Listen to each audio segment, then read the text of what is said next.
चला अपेक्षा ऐकू येते ना. हो.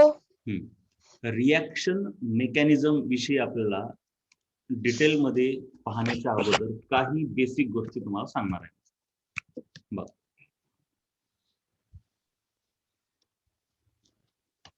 इथून पुढे मी तुम्हाला आतापर्यंत म्हणजे 10th क्लासमध्ये वगैरे तुम्ही असं शिकलेलं आहे CH3 बरोबर, हे असं CH2 CH3 असं लिहिलं, ह्याला एक कंपाऊंड म्हणतो आपण, बरोबर आहे.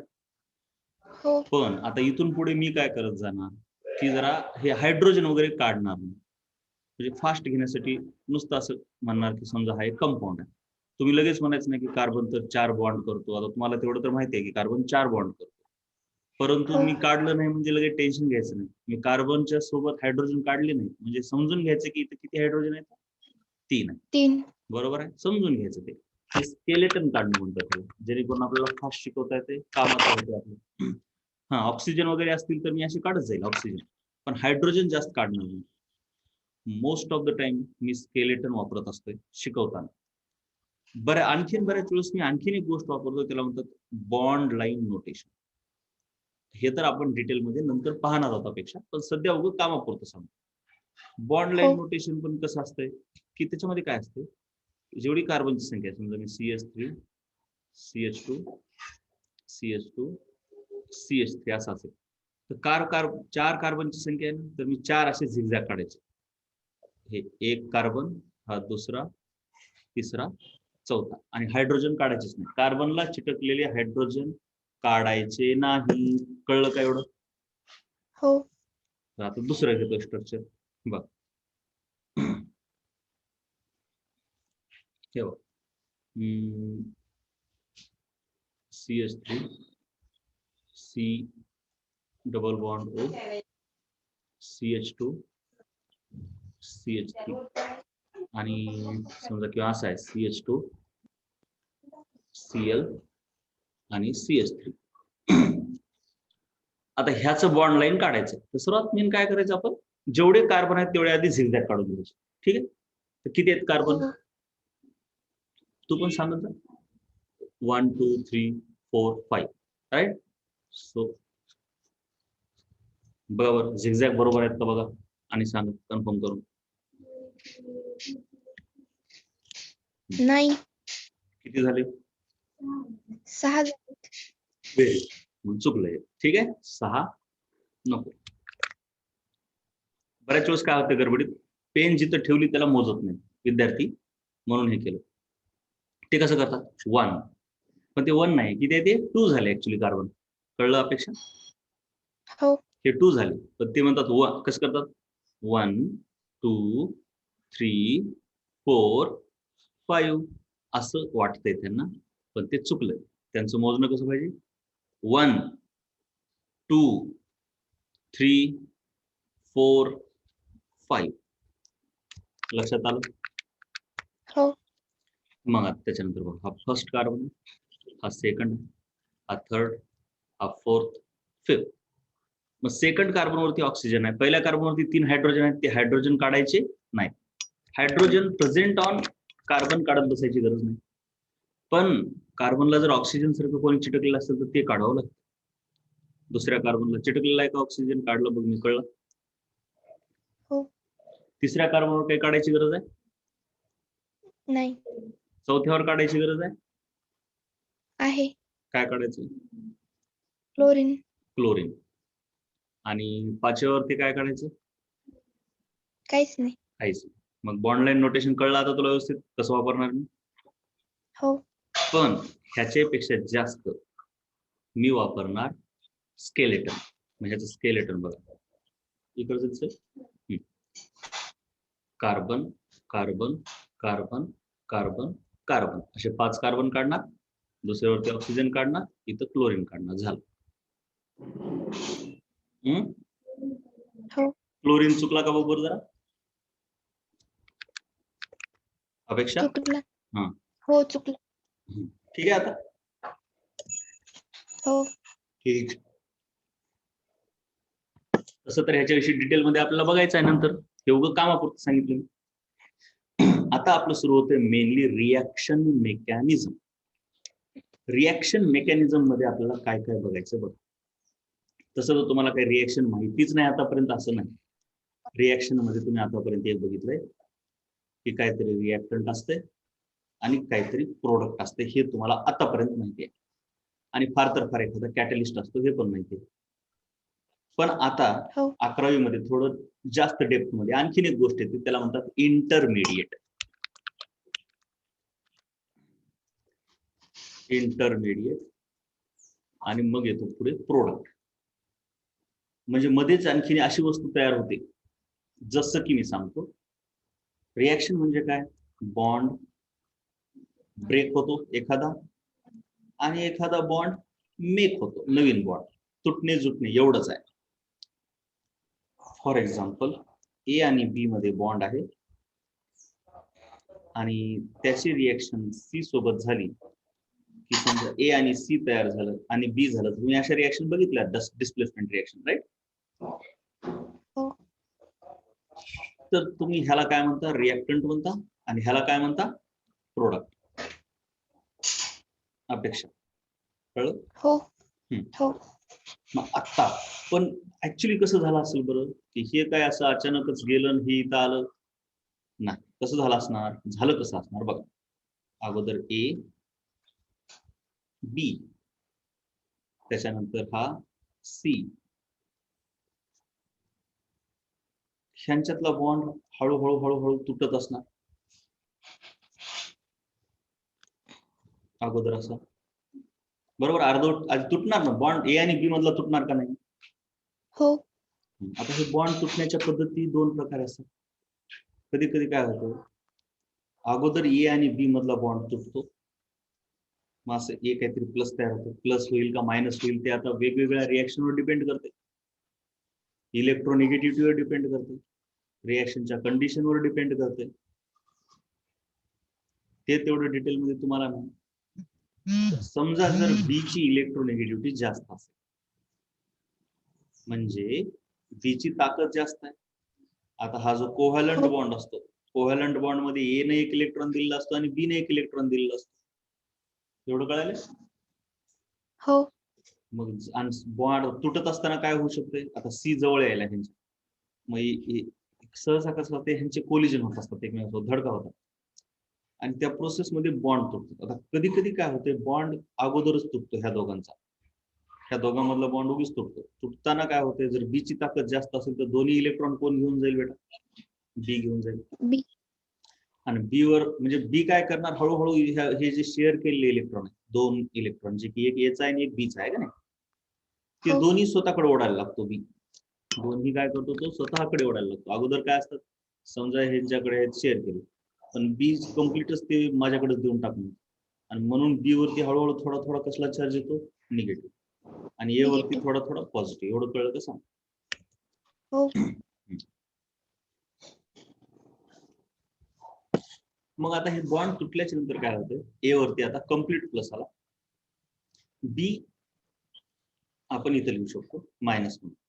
पण आता ह्या बीचं पुढे आपल्याला काम नाही, म्हणून सहसा काय करतात, त्या बी ला इथंही लिहिण्याची पद्धत असते, असं मायनस म्हणून. मग आता आपल्याकडे ए तयार झालाय का नाही.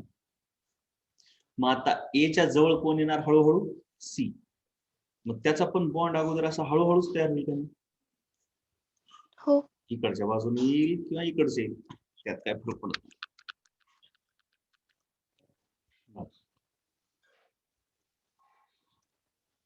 हळूहळू असा बॉन्ड तयार झाला. आता हे सी वर ऑफकोर्स मायनस असते, ते कळेल नंतर तुम्हाला हळूहळू का मायनस होतं. कारण का तर निघून जाताना बी मायनस गेला ना, मग येणार आपण सी हो मायनस आला म्हणजे ह्याची व्हॅलन्सी सॅटिस्फाय होते. मग हळूहळू यांच्यात बॉन्ड बनायला लागतो आणि मग कम्प्लीट बॉन्ड बनतो. बरोबर आहे?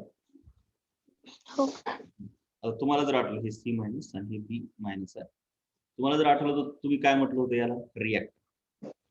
आणि ह्याला काय म्हटलं होतं? प्रोडक्ट.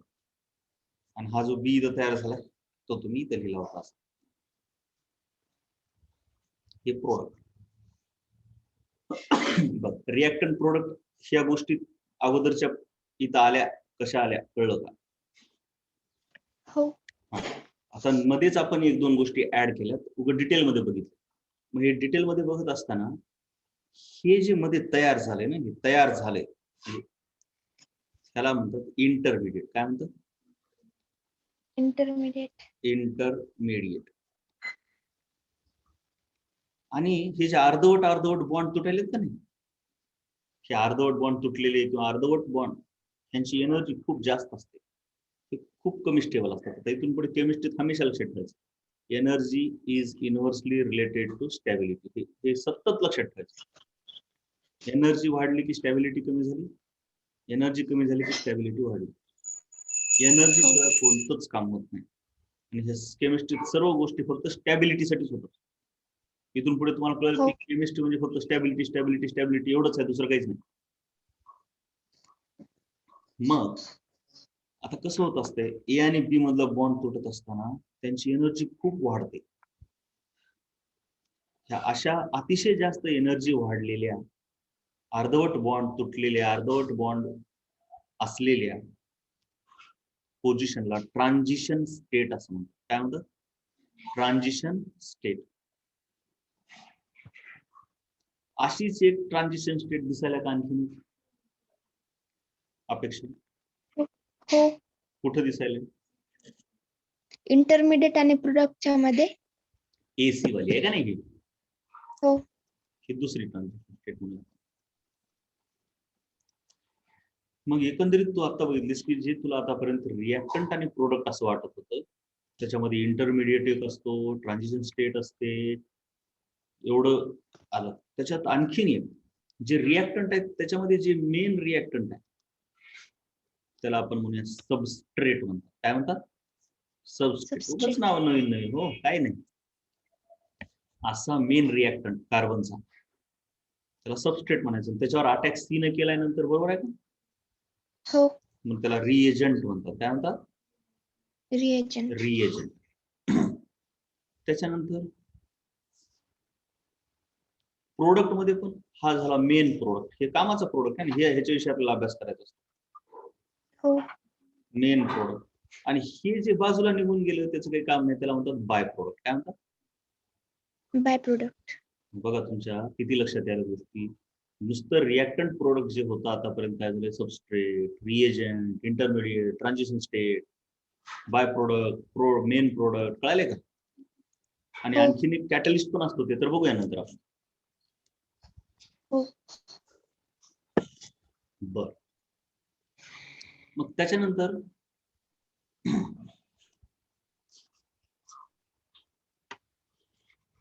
आता ही जी रिएक्शन झाली, हिच्यामध्ये मी ट्रान्झिशन स्टेट वगैरे वगैरे दाखवले. पण कधी कधी काय होते माहिती आहे का, कधी कधी काय होते बघा, ए आणि बी यांच्यात बॉन्ड आहे, म्हणजे अगोदर होत आहे का नाही. हो. आणि हा सी काय करतो, म्हणजे ह्यांच्यातला बॉन्ड, आता बघा बॉन्ड ब्रेक होणं ह्या गोष्टी हळूहळू लक्षात येणार तुम्हाला. ऑर्गॅनिक केमिस्ट्री मार्क काढायसाठी सोपी आहे, कळला गेलं तरी ते मार्क पडतो. पण तिचं जर मेकॅनिझम खरंच मन लावून समजून घ्यायचं म्हटलं तर ते खूप इंटरेस्टिंग असतं. आता ए आणि बी मधला बॉन्ड आपोआप पण तुटू शकतो सोल्युशन मध्ये. म्हणजे शेवटी या रिएक्शन कशात होतात, पाण्यात वगैरे होतात. मग ते पाण्याचे मॉलिक्यूल त्याला तोडू शकते, किंवा ते आपोआपच कुठंतरी ए आणि बी जाऊन व्हेसलवरती आदळला की बॉन्ड तुटू शकतो ना त्यांच्यातून. हो. म्हणजे ए आणि बी ह्यांच्यातला जो बॉन्ड आहे त्याला इथं सी न होतं तोडलं, त्यांच्यातला बॉन्ड अगोदर आपोआप तुटला, आणि मग तुटलेला ए बघून सी न त्याच्यावर अटॅक केला. तर कधी कधी काय होतंय, ह्या सी ला काय करायचं असते, म्हणजे हा खूपच अनस्टेबल असतो, म्हणजे हायली रिएक्टिव्ह असतो. अनस्टेबलच्या उलट काय, हायली रिएक्टिव्ह. उलट कळलं का हे? उलट्याचा अर्थ कळला ना? हो. एवढा रिएक्टिव्ह असतो की तो ह्यांचा बॉन्ड तुटायची वाट बघत नाही. हा बळजबरीने याच्या जवळ जातो, म्हणतो की मला तुझ्यासोबत बॉन्ड करायचाच आहे.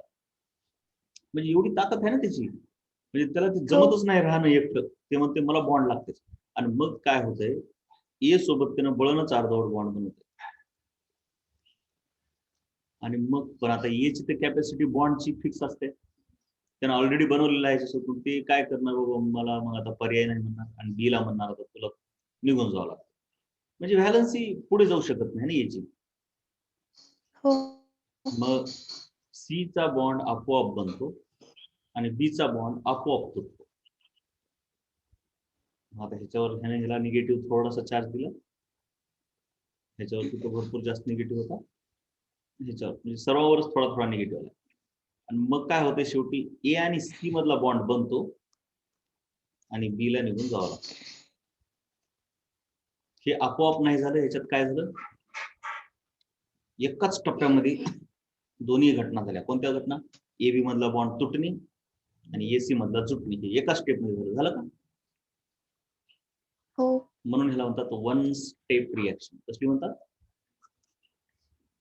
One step reaction. One step reaction. आणि तीच जर समजा अशी 2 टप्प्यात झाली असती तर तिला म्हणायचं 2 स्टेप. काय म्हणायचं? 2 steps. 2 स्टेप.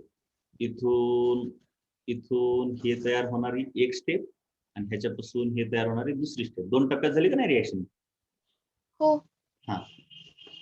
मग आता वन स्टेप रिएक्शन विषयी जर बघितलं तर त्याच्यात इंटरमिडिएट तयार होणार झालं, फक्त हे ट्रान्झिशन स्टेट तयार झाली. इंटरमिडिएट झाला का हो. तयार बरोबर जरा? नाही झाला. नाही झाला, हे एक लक्षात. मग आता याचा ग्राफ काढायचा प्रयत्न करूया आपण.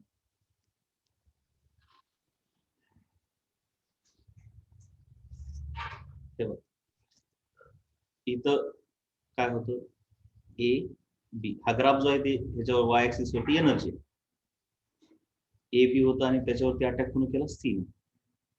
मग अटॅक करत असताना सी जवळ यायलाय आणि बॉन्ड तुटायला, म्हणजे अर्धवट बॉन्ड जे तुटणं ट्रान्झिशन स्टेट झाल्यानंतर त्याची एनर्जी कशी असते? खूप जास्त.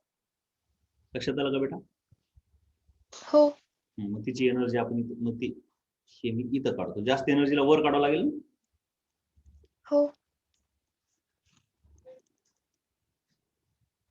आणि मग शेवटी काय होतं, ए आणि सी मध्ये बॉन्ड बनतो.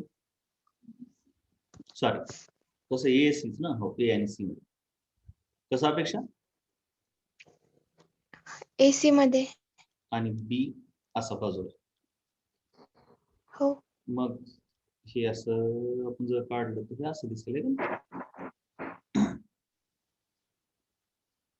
म्हणजे हे ट्रान्झिशन स्टेट वर, इथं खाली रिएक्टन्ट्स आणि इकडे प्रोडक्ट. कळलं का बरोबर बेटा? हो.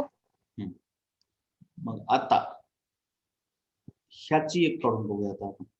ह्याची, ठीक आहे? बघा हो. ह्याची डायग्राम कशी येते.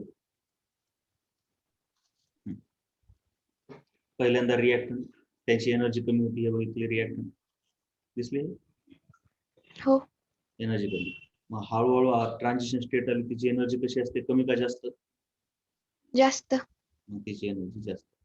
परंतु अर्धवट तुटत असताना एनर्जी जास्त होते, पण पूर्ण बॉन्ड तुटला की एनर्जी थोडी कमी होते. म्हणजे इंटरमिडिएटची एनर्जी थोडी आपण अशी कमी काढतो, पण एवढी कमी नाही की एकदम रिएक्टंट एवढी. हो. म्हणजे शेवटी हे स्टॅबिलिटीवर चालते म्हटलं मी. एनर्जी म्हणजे ज्याची एनर्जी जास्त त्याची स्टॅबिलिटी कमी. ह्याची एनर्जी खूप जास्त आहे, ह्याची एनर्जी थोडी कमी आहे, पण याच्या एवढी नाही. का? कारण का तर हे एकदम स्टेबल आहेत ना. ही चार्ज स्पीसीज आहे. चार्ज स्पीसीज थोडी अनस्टेबल असते. कशी असते काय नाही पुढे कळेल तुम्हाला. पण एवढंच की इंटरमिडिएट हा थोडासा कमी एनर्जी, म्हणजे रिएक्टंट पेक्षा जास्त पण ट्रान्झिशन स्टेट पेक्षा कमी, असा मध्यम होतो. कळलं का? हो. हा. मग पुन्हा आणखी ट्रान्झिशन स्टेट तयार झाला म्हणजे तिची एनर्जी कमी होईल का वाढेल?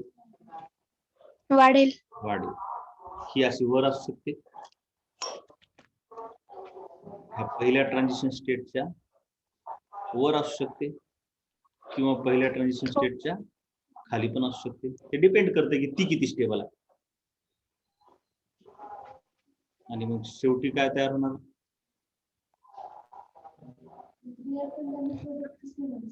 ते पण सांगतो. हा, शेवटी काय तयार होणार एवढं सांग मला बेटा. प्रोडक्ट आणि by product. Very good. Product आणि बाय प्रोडक्ट. आता हे रिएक्टंट आणि प्रोडक्टची सेम आहे का वेगळी आहे, ते पण त्यांच्या स्टॅबिलिटीवर डिपेंड करतं. त्याच्याविषयी तर आपण बघूयाच. परंतु एवढं हो. कळलं, ट्रान्झिशन स्टेट ची एनर्जी जास्त असते, इंटरमिडिएट ची थोडी कमी असते. हो. स्टेबल कोण आहे बरं, ट्रान्झिशन स्टेट का इंटरमिडिएट? इंटरमिडिएट. Intermediate stable. मग हे इंटरमिडिएट रिएक्शन मध्ये असे असतात की ते थोडेसे स्टेबल असतात. थोडेसे स्टेबल असतात म्हणजे त्यांना आयुष्य थोडं होत तरी असते. रिएक्शन होत असताना थोड्या वेळासाठी ते जगतात, हे का नाही?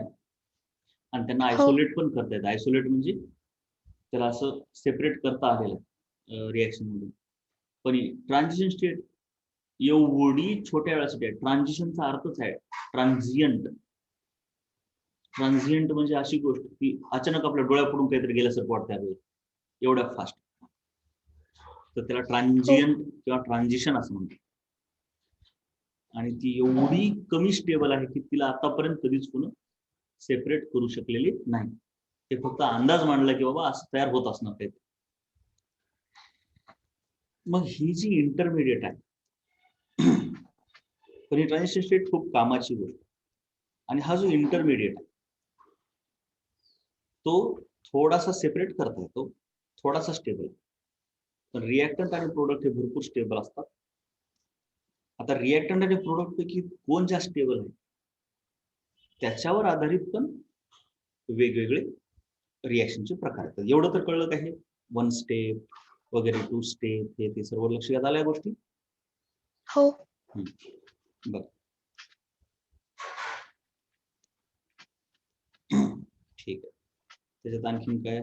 आता मी जरा ही जी 2 स्टेप रिएक्शन आहे तिच्याविषयी हे कामाच्या गोष्टी सांगतो. बरं.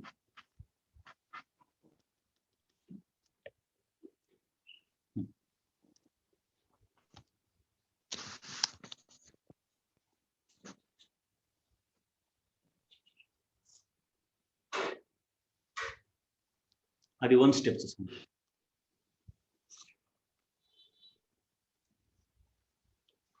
बघ, असा रिएक्टंट,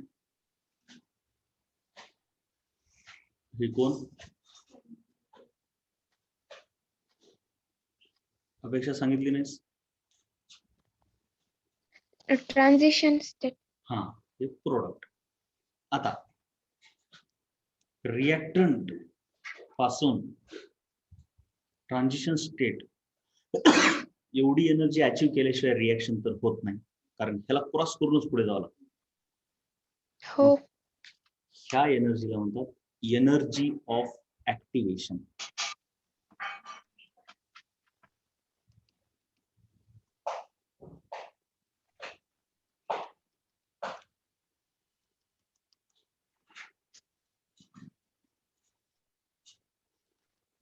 बघा बरं, एनर्जी ऑफ ऍक्टिव्हेशन कळली का?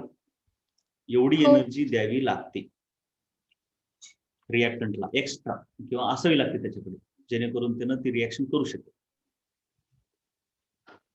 त्याच्यानंतर तुम्ही जर बघितलं इथं रिएक्टंटची एनर्जी जास्त दिसायला 100 समजा, आणि प्रोडक्टची कमी दिसायला समजा 70, आहे का? हो. कळायला बेटा? आणि ही काहीतरी 400 वगैरे आहे. मग रिएक्टंटच्या एनर्जीपेक्षा प्रोडक्टची एनर्जी, आता मला काय म्हणायचं हे एक आता महत्वाचं माहित असलं. आता ह्या रिएक्टंट ची एनर्जी मी जरा वेगळं काम करलं होता, सोपं जावं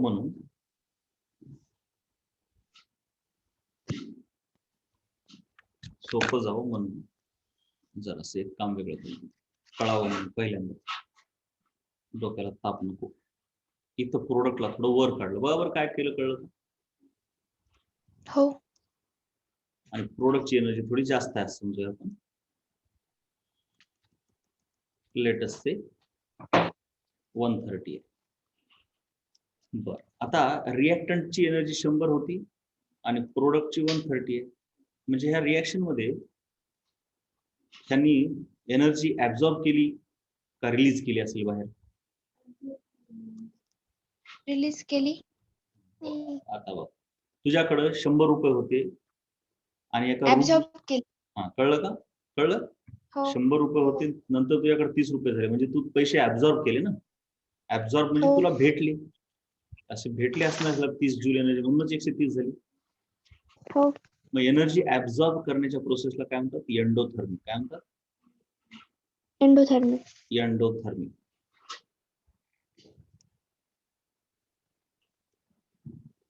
मग ही एंडोथर्मिक प्रोसेस मध्ये काय होते, बऱ्याच जणांना कन्फ्युजन एक आहे. आता समजा ही रिएक्शन ह्या वेसल मध्ये व्हायला आणि हे एनर्जी ऍब्झॉर्ब केली की मग हे गरम होते असं तिला वाटतं, म्हणजे टेम्परेचर वाढायला पाहिजे असं वाटते. तुला वाटते का नाही? हो एनर्जी ऍब्झॉर्ब केली म्हणजे तसं नसतं. ह्याचा अर्थ असा असतो की ही जी 100 जूल एनर्जी आहे तिची 130 झाली, म्हणजे ह्यानं इथं असणाऱ्या थर्मल एनर्जीला स्वतःच्या पोटेन्शियल एनर्जीमध्ये कन्वर्ट केलं. आपल्याला गरमी थर्मल एनर्जीमुळे लागत असते, पोटेन्शियलमुळे नाही. हो म्हणजे हे 30 जूल एनर्जी ऍब्झॉर्ब करण्याचा अर्थ एकच असतो की ह्या सराउंडिंग मध्ये असणाऱ्या गरमीला म्हणजे थर्मल एनर्जीला त्या रिॲक्टंटनं ऍब्झॉर्ब केलं आणि पोटेन्शियल एनर्जी म्हणून स्वतःकडे ठेवलं. मग गरमी कमी केली असं म्हणावं लागेल का?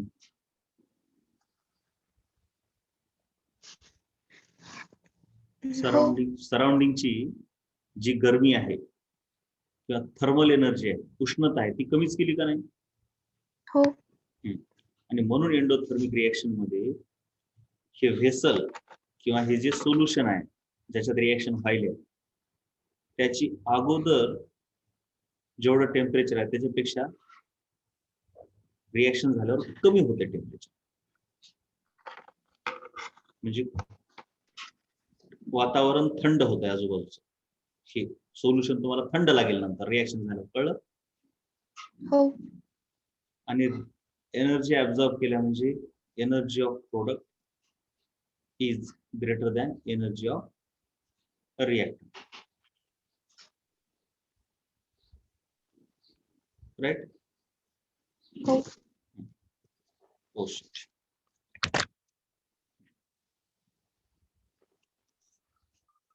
त्याच्यानंतर आणखीन काय होते बरं एंडोथर्मिक मध्ये, आपण बघूया आणखीन काय होते. एंडो मध्ये आपल्याला काय काय दिसलं? रिएक्टंटची 100, प्रोडक्टची 130. Energy of reactant is greater than energy of product. बरोबर आहे का? नाही. नाही. शाबास. डोकं असू द्या सारखं जवळ. एनर्जी ऑफ कोणाची जास्त आहे बेटा? Product is greater than energy of reactant. त्याच्यानंतर आता आणखीन एक महत्वाची गोष्ट इथे एक असते, जी की शब्द तुम्हाला इथून पुढे केमिस्ट्रीत खूप वेळ असेल, delta. Change in energy, delta E. किंवा एनर्जी साठी एक सुंदर शब्द आहे केमिस्ट्रीमध्ये सतत, एन्थॅल्पी. आता एन्थॅल्पी आणि एनर्जी ह्याच्यामध्ये काय फरक आहे ते नंतर बघूया आपण थर्मोडायनामिक्स मध्ये. पण सध्या एनर्जीच म्हणायचं त्या एन्थॅल्पीला. मग ही जी एनर्जी आहे त्याला आपण आता इथून पुढे एन्थॅल्पी म्हणणार, म्हणजे ही पण एन्थॅल्पीच म्हणूया आपण.